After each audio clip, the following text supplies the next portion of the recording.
ओम शांति। स्वागत है आप सभी का बाप दादा की मदद की मीठी यादें कार्यक्रम में। बाप दादा कहते हैं मैं सर्व संबंधों की साकरीन हूँ, मीठे ते मीठा हूँ, और बाप दादा के साथ बिताए हुए हर पल मीठे से मीठे हैं। और ऐसी ही मीठी हैं बाप दादा की मदद की विशेष यादें। ऐसी ही यादों को हम तरोताज़ा कर रहे हैं इस कार्यक्रम के द्वारा। और हमारे बीच में हर बार की तरह आदरणीय बृजमोहन भाई साहब मौजूद हैं। ओम शांति भाई साहब। ओम शांति। भाई साहब, आपका बाप दादा के साथ में जो संबंध रहा, साकार अव्यक्त, बहुत ही विशेष संबंध रहा। बाप दादा ने आपको कई सारे बड़े बड़े कार्यों के लिए निमित्त बनाया। आज भी बाप दादा आपको विशेष प्रेरणाएं देते हैं, और हमने उन प्रेरणाओं का स्वरूप केवल आपकी पर्सनालिटी में नहीं, लेकिन सेवाओं के क्षेत्र में बहुत विशाल रूप से देखा। ऐसे ही याद आता है कि दिल्ली में बाप दादा ने कई सारे बड़े बड़े कार्यक्रम, विहंग मार्ग की सेवाएं, या जो बाबा कहते हैं कि भारत के कुंभकर्णों को जगाने की सेवाएं करवाई हैं। इसी संदर्भ में इंदिरा गांधी स्टेडियम में भी बहुत बड़े बड़े प्रोग्राम्स होते रहे हैं, अभी भी होते हैं। तो इसमें जो एक मुझे याद आता है, बहुत पुराना प्रोग्राम एक हुआ था जिसमें बहुत अच्छे VIPs आए थे। उसके बारे में आप कुछ अगर हमें बताएं कि वो प्रोग्राम किस लक्ष्य से रखा था, क्या उसकी रूपरेखा थी? देखिए, इंदिरा गांधी स्टेडियम में हमारे बहुत सारे प्रोग्राम हुए, और वो भी अपनी तरह का एक विशाल स्टेडियम था। और मुझे याद है कि सबसे पहले वहाँ सिंधी कम्युनिटी ने एक प्रोग्राम किया था जी। और उस समय इंदिरा गांधी प्राइम मिनिस्टर थी। तो सिंधी कम्युनिटी बड़ी रिच कम्युनिटी है और इन्फ्लुएंशियल भी है, और एक अलग सी कम्युनिटी है, तो उसको गवर्नमेंट भी सम्मान देती है और कुछ ना कुछ उसमें सहयोग देती है। तो उन्होंने अपनी सिंधी कम्युनिटी का बहुत बड़ा प्रोग्राम किया था, और उसमें इंदिरा गांधी जी चीफ गेस्ट थी। तो हमारी बहनों में, हमारी संस्था में भी सिंधी बहनें हैं, क्योंकि इस संस्था का ओरिजिन ही सिंध में हुआ था। तो उन्होंने शिष्टाचार के नाते, ऑर्गेनाइजर्स ने सिंधी BK की तरफ से भी कोई आए उसको निमंत्रण दिया था। अब मुझे याद है कि रुक्मणी दादी जी और मैं, हम उसमें गए थे। तो भव्य प्रोग्राम था। हम तो एज ए पार्टिसिपेंट ही गए थे, सामने बैठने वालों में गए थे। और बड़े बड़े सिंधी कम्युनिटी के हेड कुछ बॉम्बे से आए हुए थे, विदेश से भी कुछ आए हुए थे। बड़ा भारी प्रोग्राम था। इंदिरा गांधी स्टेडियम ही उसके लायक था वो प्रोग्राम। तो उस वक़्त मेरे मन में एक हल्की सी यहाँ आवाज़ उठी थी जी। वो ये थी, इतना बड़े बाबा का ज्ञान, इतने बड़े बाबा के बच्चे, और बाबा के बच्चों को ये निमंत्रण मिला हो कि आप आके इसमें बैठो, इसमें तो हमारा प्रोग्राम होना चाहिए। ऐसे उठी थी जी। अब उठी क्योंकि बहुत बड़ा स्टेडियम था। तो बाबा इच्छा को पता होता है कि ये छोटा सा बीज लगा है, ये लोग आए हैं, इनके अंदर कुछ स्फूर्ति आई है, ये प्रोग्राम आगे होंगे। तो उसके अनुसार हम वहाँ प्रोग्राम करते। जब हमारा पहला बढ़िया program full Indira Gandhi stadium में हुआ था, तो मुझे यही घटना याद आई थी। अब क्या हुआ था, Indira Gandhi stadium basically sports के लिए था, वो भी एशियन गेम के लिए बनाया गया था। फिर वो बंद सा हो गया, अबंडेंट हो गया। और जब कोई स्टेडियम बंद हो जाता है, बड़ा स्टेडियम, क्योंकि छोटे छोटे बहुत थे, तो जिसको भी प्रोग्राम करने होते थे दिल्ली के या नेशनल ऑल इंडिया के, वो छोटे स्टेडियम ले लेता था। जनता भी उसमें अच्छी लगती आई हुई, और सारी फैसिलिटी वही होती थी। तो ये एक तरह का अबंडेंट सा पड़ा था कुछ सालों से। तो अब कुछ सालों से अबंडेंट पड़ा था, तो हमने वहाँ प्रोग्राम करना था। और उस प्रोग्राम में हमने भारत के राष्ट्रपति शंकर दयाल शर्मा जी को बुलाना था, और भारत के प्राइम मिनिस्टर उस समय HD दवे गौड़ा थे कर्नाटक के, उनको बुलाना था। तो ये हमारी निश्चय हुआ था हमारी मीटिंग में कि इन दोनों को बुलाना है, उसके लिए ये स्टेडियम लिया जाए। लेकिन जब हमने स्टेडियम को खुलवा के देखा तो उसमें तो जाले लगे हुए हैं, फर्नीचर सारा अबंडेंट है, कुर्सियाँ कुछ टूटी पड़ी हैं, स्टेज भी ऐसा कबूतर उसके अंदर घूम रहे हैं और किसी भी वक्त उसकी छत से कोई गिर जाए, प्लाईवुड गिर जाए उसका भी तो उन्होंने कहा जी इस हालत में है स्टेडियम। अब हमने तो सोच लिया था इसमें ही करना है जी। तो ख़ास तौर पे मेन बात थी स्टेज को कैसे प्रोटेक्ट किया जाए। तो वहाँ के जो मैनेजर वगैरह थे हमने उनसे पूछा कि हम तो इसको राष्ट्रपति जी को बनाने वाले हैं तो क्या करें। तो उन्होंने राय दी कि कम से कम स्टेज पे कोई बर्ड की ड्रॉपिंग ना हो जाए, कोई टुकड़ा ना गिर जाए, स्टेज को आपने पूरी तरह प्रोटेक्ट करो। तो इसके लिए उन्होंने कहा कि नेट होते हैं जो स्पोर्ट्स के नेट, वो खरीद करके डबल करके पूरी स्टेज पर लगा दो जी। तो मुझे याद है हमने मेरठ में स्पोर्ट्स का गुड्स मिलते हैं तो हमने मेरठ में जाकर उन दिनों में 18,000 रुपया मुझे याद है लगा था। बहुत बड़े नेट, बहुत थिन जो छेद कम होते हैं वो लाए थे, उसको डबल करके छत पर लगाया था तो बिल्कुल सिक्योर हो गया था कि स्टेज बिल्कुल उसकी सेफ है। और बाकी जो स्टेडियम था, हाँ, उन्होंने कहा आपकी मर्जी है तो हमने अच्छी तरह उसकी अपने आप सफाई करवाई, कुछ उनके लोगों को पैसे दिए, कुर्सियाँ टूटी हुई कुर्सियाँ निकलवा दी, यानी उसको काबिले प्रोग्राम कर दिया उसको हमने जी। हमारी तो पूरी सेना होती है, हम डिवोटेड लोग हैं, कोई भी ये नहीं सोचता मुझे झाड़ू लगाना है, ये क्या बाबा की सेवा है, तो सेट कर लिया। ये भी भाई साहब बाबा के बच्चों की विशेषता है। हाँ। जो हमारा काम नहीं भी है, हाँ। है वो गवर्नमेंट का काम, लेकिन उसमें हाँ, भी हम कर हाँ, देते हम हैं। क्योंकि हमें उसको यूज़ करना है जी। और गवर्नमेंट वाले खुश होते हैं जी। कि चलो हमारा अच्छा करके छोड़ जाएंगे स्टेडियम। अब फुल डे का स्टेडियम हमने बुक किया था तो सोचा ये गया कि 2 प्रोग्राम कर लो, एक फोरनून में एक आफ्टरनून में। तो इसके लिए फिर हमने एक प्रोग्राम और बनाया जी। जो दिल्ली स्टेट जो थी उसके लेवल से बनाया और जो दूसरा था वो नेशनल लेवल का बनाया। तो जो दिल्ली का मॉर्निंग प्रोग्राम हमने रखा, अब उसमें भी डबल ऑडियंस को लाना था, लेकिन हमने कहा ठीक है मॉर्निंग प्रोग्राम रखा। उसमें मुझे याद है कि उस समय दिल्ली गवर्नमेंट के गवर्नर जो थे दिल्ली के, जी। लेफ्टिनेंट गवर्नर के तेजेंद्र खन्ना थे, उनको हमने इनवाइट किया और वहाँ के दिल्ली के जो चीफ मिनिस्टर होते थे साहिब सिंह वर्मा वो होते थे, उनको हमने इनवाइट किया और डॉक्टर मनमोहन सिंह जो फेमस इकोनॉमिस्ट हैं, वो कांग्रेस गवर्नमेंट में तो फाइनेंस मिनिस्टर रहे हुए हैं, एक्स मिनिस्टर थे और वो भी आए थे। उन्होंने अपना बहुत अच्छा भाषण किया था। जी। तो ये लोग जो थे ये मॉर्निंग सेशन में आए थे। और आपने भाई साहब कहा कि आपने प्रेसिडेंट को भी अप्रोच किया था। यानी मॉर्निंग के लिए जी। Lieutenant governor of Delhi, chief minister of Delhi and former finance minister of India. तो वो प्रोग्राम बहुत अच्छा कामयाब हो गया। अब जो शाम का प्रोग्राम था ओके। उसमें prime minister of India Dave Gowda और प्रेसिडेंट ऑफ इंडिया उस वक्त शंकर दयाल शर्मा जी थे, उनको आना था। तो उनकी भी बाकायदा अपनी अपनी सिक्योरिटी होती है, डिपार्टमेंट होता है। तो दवे गौड़ा जी के डिपार्टमेंट ने सारा चेक करके, उनके साथ एक स्वामी जी भी आए थे, वो शायद मैसूर में है, उनके गुरु जी थे वो स्वामी जी।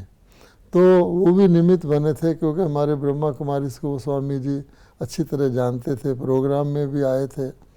तो उन्होंने बहुत स्कूल्स, एजुकेशनल इंस्टीट्यूशन कर्नाटक में खोले, प्रसिद्ध स्वामी थे जी। तो वो दवे गौड़ा जी उनके ही समझे थोड़ा सा कहने पर हमारे प्रोग्राम में आने को तैयार हुए थे। वैसे वो हमें जानते भी थे, कर्नाटक के भाई बहनों को। अब था प्रेसिडेंट साहब, तो प्रेसिडेंट भी हमारी संस्था के कई प्रोग्राम उनके वहाँ हुए हैं। आपको शायद मैंने बताया था हमारी पोस्टेज स्टैम्प भी उन्होंने उनके राष्ट्रपति भवन में ही निकली थी। जी तो वो भी अच्छी तरह हमको जानते थे, वो और उनकी धर्मपत्नी दोनों। तो दवे गौड़ा जी का सारा क्लियरेंस मिल गया। अब प्रेसिडेंट के ऑफिस के सिक्योरिटी वाले भी आते हैं, तो उनको वहाँ के किसी लोकल व्यक्ति ने जो स्टेडियम का था उनको थोड़ा सा भ्रांति में डाल दिया। शायद वो हमारे प्रोग्राम से इतना खुश नहीं था, ये इनका इतना अच्छा प्रोग्राम कुछ भी था, जी मतलब थोड़ा सा वो नाराज समझो या ये समझो कि थोड़ा सा वो मतलब दिल से अगेंस्ट हो गए थे ब्रह्मा कुमारी जरा सा, तो किसी वजह से होगा या उनकी मान्यता ऐसी होगी। तो उन्होंने उनको कह दिया राष्ट्रपति के कि देखिए राष्ट्रपति फर्स्ट सिटीजन ऑफ इंडिया है और इस प्रोग्राम में अब इन्होंने नेट लगाया हुआ है, तो फिर भी उनकी शान के अनुसार नहीं है ये, अगर छत से कुछ गिर गया तो फिर दिक्कत होगी। तो मैं तो नहीं एडवाइस करता कि आप इसको क्लियर करो। तो अगले दिन प्रोग्राम था, पहले दिन शाम को उस भाई ने ऐसा कह दिया और राष्ट्रपति की सिक्योरिटी वालों ने उसको अप्रूव नहीं किया और हमें उन्होंने ना करनी थी जी हैं जी। तो बाकायदा तौर पे राष्ट्रपति भवन में बड़े बड़े बढ़िया घोड़े हैं जी वो सेरिमोनियल। तो एक व्यक्ति लिवरीड पूरी ड्रेस पहन के घोड़े पर चढ़कर हमारे सेंटर पर लेटर देने आया कि राष्ट्रपति जिसमें नहीं आ सकेंगे। वो भी एक सीन था कि नॉर्मली ऐसा नहीं होता, वो बाई पोस्ट भेज देते हैं ऐसे, बिल्कुल आया। अब हमारे यहाँ तो प्रोग्राम में सारे बड़े बड़े आ चुके थे, दादी जी आ चुके थे और भी आ चुके थे और वो तो तैयारी कर रहे थे उस प्रोग्राम में जाने। पब्लिसिटी भी हुई होगी खूब अच्छी तरह राष्ट्रपति जी के हिसाब से। अच्छा, तो अब क्या करें? तो हमें राष्ट्रपति भवन के कई ऑफिशियल जानते थे, उनके मिलिट्री सेक्रेटरी जानते थे कई सारे, और उनके एक पर्सनल सेक्रेटरी थे जो बहुत सालों से उनके साथ थे, उसका नाम था मलवड़े जी।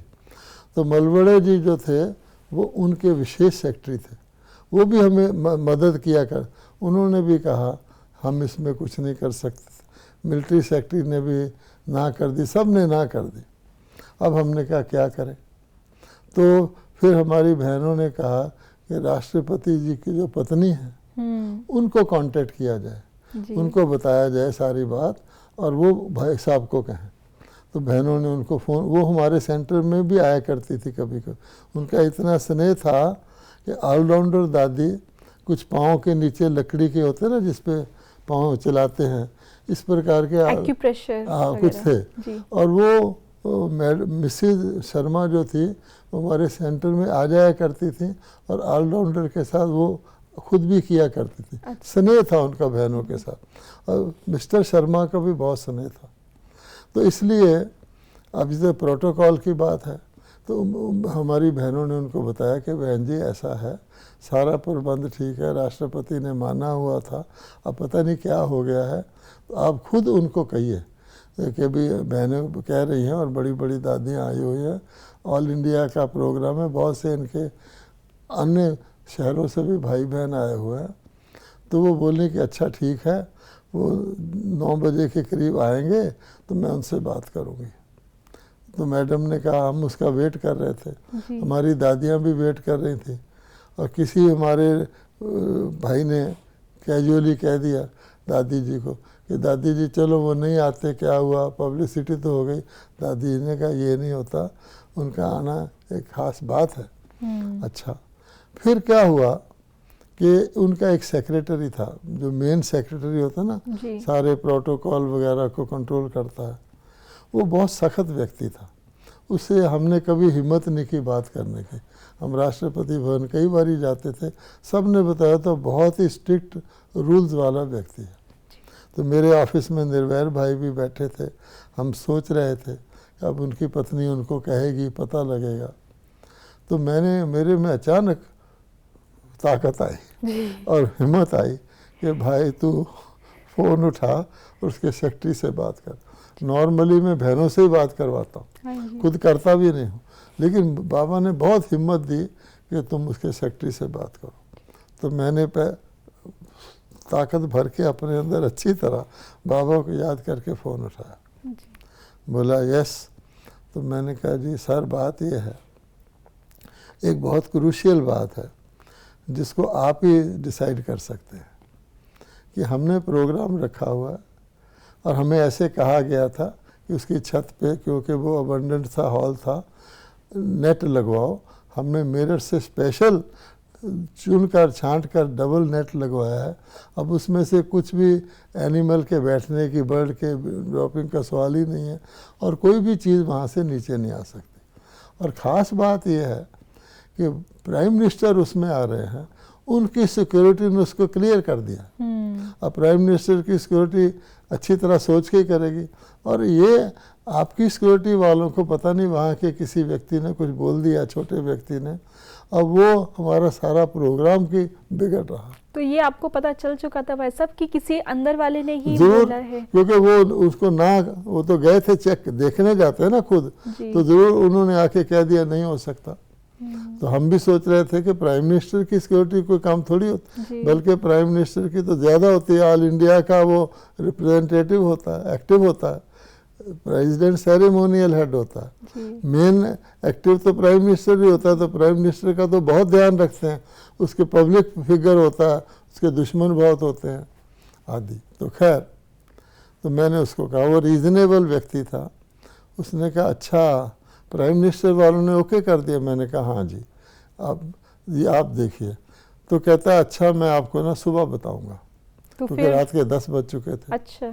तो हमने सोचा कि सुबह, तो हमने कहा सर सुबह तो प्रोग्राम ही है, हैं? तो कहता अच्छा। फिर बोला कि मैडम से आपने किस वक्त बात की थी, हो सकता है कि उनकी पत्नी ने उसको कहा हो। हाँ जी। तो बहनों ने बताया कि भाई आधा घंटा पहले उनसे बात की थी। कहता अच्छा यू वेट। तो उसके बाद उसने कुछ बातचीत की और हमें 15 मिनट में, हम तो दिल थामे बैठे थे, कह दिया योर प्रोग्राम स्टैंड्स। अच्छा जी, तो वो विघ्न भी टल गया, वो विघ्न भी बहुत बड़ा विघ्न था, वो टल गया। और जब राष्ट्रपति जी आए उस प्रोग्राम में, तो हम उनको ले जा रहे थे स्टेज की तरफ, तो बोले वो कौन व्यक्ति था जिसने कहा था कि यहाँ आपका नहीं आ सकते आप, हमें पूछा जी। तो मैंने कहा जी हमें पता नहीं, कोई इनका जूनियर ऑफिसर था। कहते अच्छा। तो प्राइम मिनिस्टर भी आए, प्रेसिडेंट भी आए।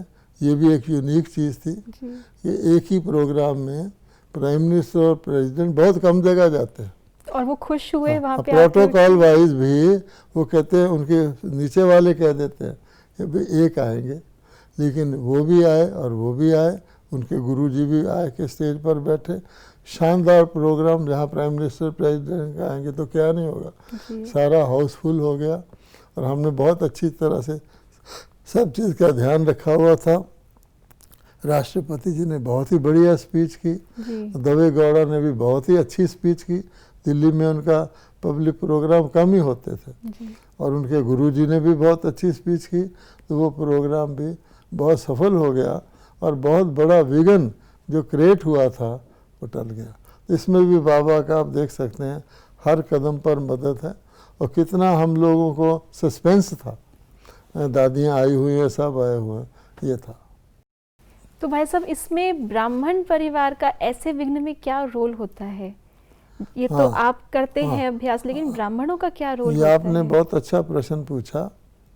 मुझे याद है कि हम नीचे पांडव भवन के नीचे मेरे ऑफिस में निर्वैर जी बैठे थे, हम बैठे थे आशा, तो ऊपर दादियाँ योग कर रही थी, जितनी बहनें ऊपर योग कर रही थी कि इस प्रोग्राम के, क्योंकि एक बहुत बड़ा प्रश्न था ना कि सारा प्रोग्राम में फ़र्क पड़ जाएगा, तो वो योग कर रही थी। तो सारे ब्राह्मण जब भी कोई ऐसा बड़ी व्याधि आती है, सब योग में बैठ जाते हैं और योग की शक्ति, सामूहिक शक्ति काम करती है इस काम में। तो क्योंकि बाप दादा मदद देने के लिए सदा अवेलेबल हैं, लेकिन हमको बाबा की मदद पुल भी तो करनी होती है। हमें देखना है कि लौकिक तरीके नहीं चलते। यहाँ पर दो चार व्यक्ति होते हैं, निमित्त होते हैं। मान लो हम हैं, दो चार और हैं, मिलने मिलाने के निमित्त हैं फ़ोन, लेकिन हमारे पीछे ऐसे थोड़ी हम कर रहे हैं। पूरी फोर्स जो ब्रह्मा कुमारी की पूरी डिवाइन फैमिली है, उसके जो संकल्प हैं वो उन तक जाते हैं। निमित्त तो कोई भी बनता है, लेकिन ताकत होती है ना। अब कोई कहे मैं अमेरिकन एम्बेसी का व्यक्ति हूँ, मान लीजिए, तो वो व्यक्ति कुछ भी होगा, छोटा ऑफिशियल हो या बड़ा हो, लेकिन जब वो अमेरिकन एम्बेसी बोलता है तो सबके पीछे अमेरिका की शक्ति, अमेरिका का जो सम्मान है दुनिया के अंदर, वो काम करता है। तो उसको अच्छा अमेरिकन एम्बेसी के हैं। इसी प्रकार से ब्रह्मा कुमारी निमित्त कोई भी हो, क्योंकि हमारे तो सारे इंडिया में के अंदर है, हर जगह अपने अपने लोकल बाबा ने निमित्त बनाए हो, लेकिन उनके पीछे शक्ति सबकी, शुभ संकल्प सबका काम करता है। इसीलिए ये सफलता मिलती। फिर खुश भी सारे ही होते हैं, क्योंकि उनको लगता है कि हमने ये किया था, हम ये काम हमारा हो। सबकी उंगली लगती है, सबका योगदान लगता है, प्रैक्टिकल योगदान लगता है। और भाई साहब, कहीं ना कहीं बाप दादा ने हमें जो एक डिविनिटी दी है, हमारी वाइट ड्रेस कह दें, या जैसे आपने कहा बहनों से काफ़ी सारे काम होते हैं, बहनों के द्वारा भी होते हैं। और जैसे यहाँ पे शंकर दयाल शर्मा जी की जो युगल थी, उनका भी सहयोग लिया गया। तो कहीं ना कहीं बाप दादा ने हमें जो टूल्स दिए हैं सेवा के, वाइट ड्रेस है, बैच है, हमारी पवित्रता की वाइब्रेशंस हैं, बहनें हैं, तो ये सब भी सेवा में बाप दादा की मदद ही है।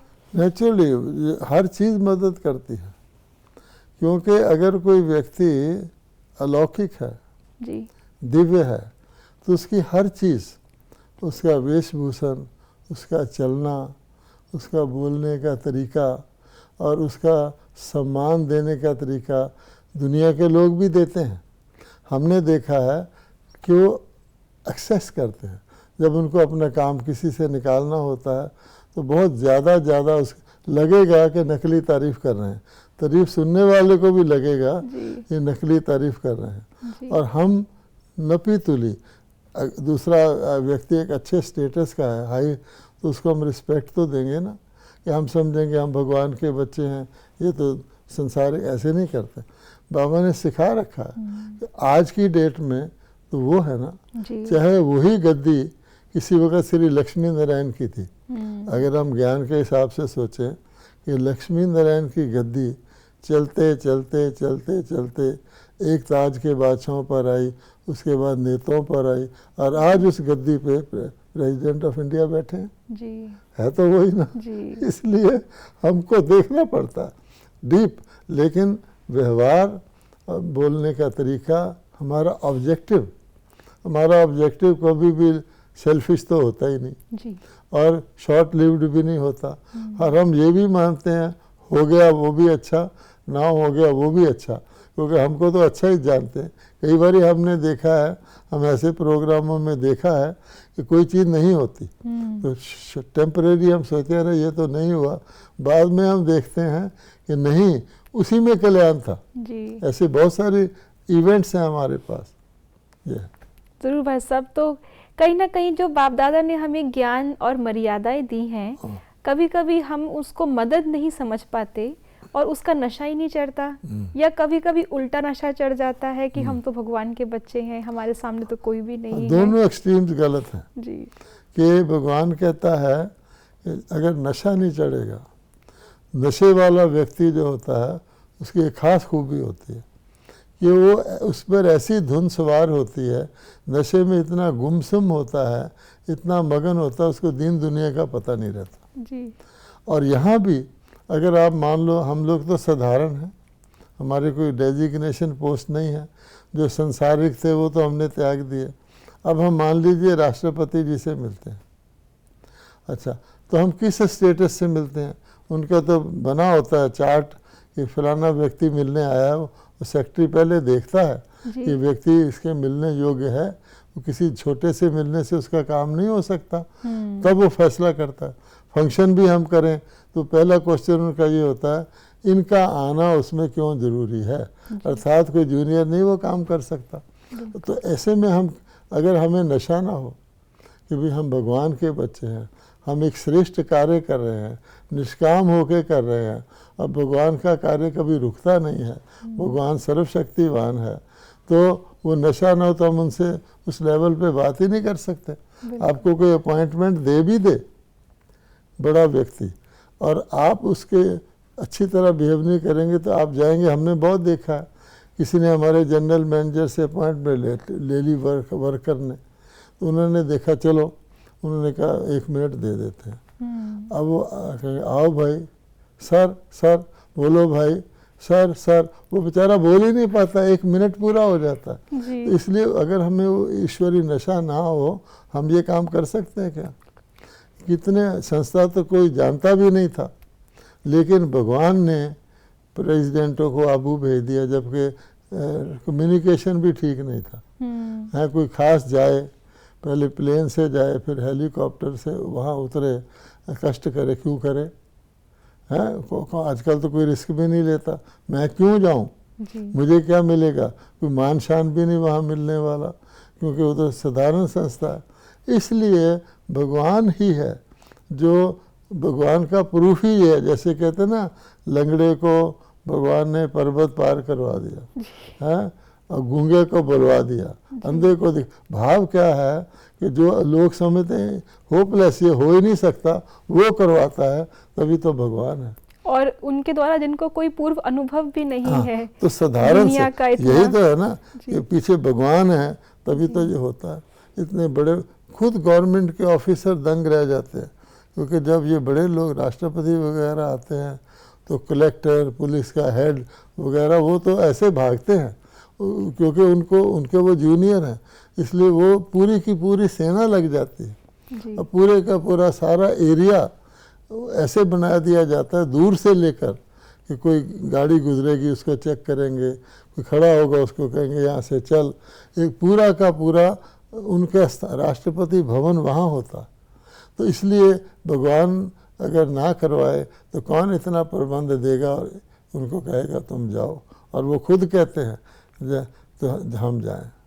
बिल्कुल भाई साहब, तो बहुत अच्छा लग रहा है जो आप हमें न केवल बाप दादा की मदद का एहसास करवा रहे हैं, लेकिन ज्ञान के भी रहस्य, और हमें इस समय सेवा के क्षेत्र में, अपने खुद के ज्ञान योग के क्षेत्र में क्या क्या करना चाहिए, वो भी आप हमें साथ साथ बताते जा रहे हैं। आप देखिए ब्रह्मा कुमारी की विशेषता क्या है जी, कि ब्रह्मा कुमारी में एक मत है। भगवान कहता है ना, तुम अपने पुरुषार्थ से ऐसी राजधानी स्थापित कर रहे हो जहाँ एक ही धर्म होगा, एक ही भाषा होगी, एक ही राज्य, एक मत।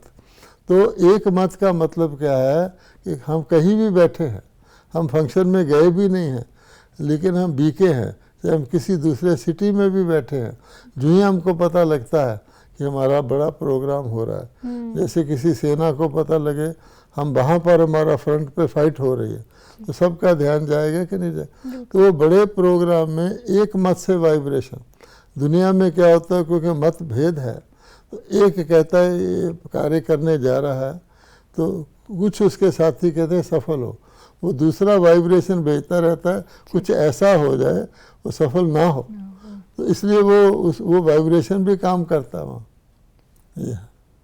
थैंक यू भाई साहब, आपने हमें बहुत ही गहरी बातें बताई कि बाप दादा की मदद केवल ये नहीं कि किसी ने ना किया और हाँ कर दिया, लेकिन वो ना करने के बाद हम ब्राह्मणों का बाबा ने जो हमें कर्तव्य बताया है, और उसके लिए जो हमें दृढ़ता दी है, शक्ति दी है, ज्ञान दिया है, ये भी बाप दादा की मदद है। हाँ, और बाबा ने कहा नम्रता, क्योंकि ये दुनिया हमारी नहीं है, यहाँ हमारा राज नहीं है, यहाँ हमारे असूल नहीं चलते। तो ऐसी दुनिया में नम्रता ही एक चीज़ है जो हमको सफलता दिलाएगी।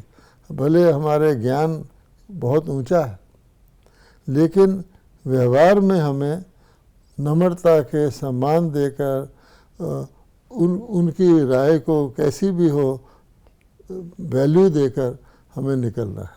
तब बाबा कहता आप निकल जाओगे, देखो मैंने सारे वर्ल्ड में निकाल दिया ना आप। जी बिल्कुल, क्योंकि ह्यूमन बीइंग के अंदर जाके एक कॉन्शियस होती है, वो कुछ भी करता है, अपने तरह के लोगों से व्यवहार करता है। मान लो किसी की कॉन्शियस दबी हुई है, वहाँ उसको ठीक लगता है, लेकिन किसी ऐसी जगह वो आ जाए जहाँ जगी हुई कॉन्शियंस वाले हैं, नरम दिल वाले हैं, रहम दिल वाले हैं, तो पिघल जाता है। वो सोचता है ये ठीक है, ये है। बिल्कुल। तो हमने जाना कि बाप दादा ने हमें संगम पर जो ज्ञान और योग का बल दिया है, ये बाबा की मदद है। जो बाबा ने हमें टूल्स दिए हैं, मर्यादाएं बताई हैं, व्यवहार बताया है, हमारी इनोसेंस, प्योरिटी के वाइब्रेशंस, एक मत होना, बहनों को आगे रखना, आदि आदि जो भी बाप दादा ने बताया है, कहीं ना कहीं इन सब का प्रभाव सामने वाली आत्माओं पर, विश्व पर पड़ता है और कल वो भी सहयोगी बन जाते हैं।